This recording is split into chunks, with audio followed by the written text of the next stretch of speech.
আপনারা ইয়াজুজ মাজুজের নাম শুনেছেন না?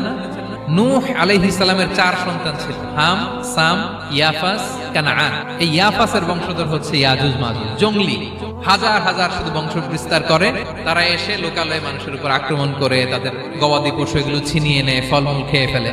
তো জুলকারনাইন বাদশার কাছে যখন বিচার দেওয়া হলো, উনি বললেন ঠিক আছে, তোমাদের ট্যাক্স দেয়া লাগবে না, তোমরা শারীরিক পরিশ্রম করে আমাকে সাহায্য করো। তো উনি বর্তমানে হচ্ছে এক পাশে কৃষ্ণ সাগর, ব্ল্যাক সি, আরেকদিকে কাস্পিয়ান হ্রদ বা কাস্পিয়ান সাগর, এর মাঝখানে 1200 কিলোমিটার লম্বা মাউন্টেন রেঞ্জ, পাহাড়ি এরিয়া।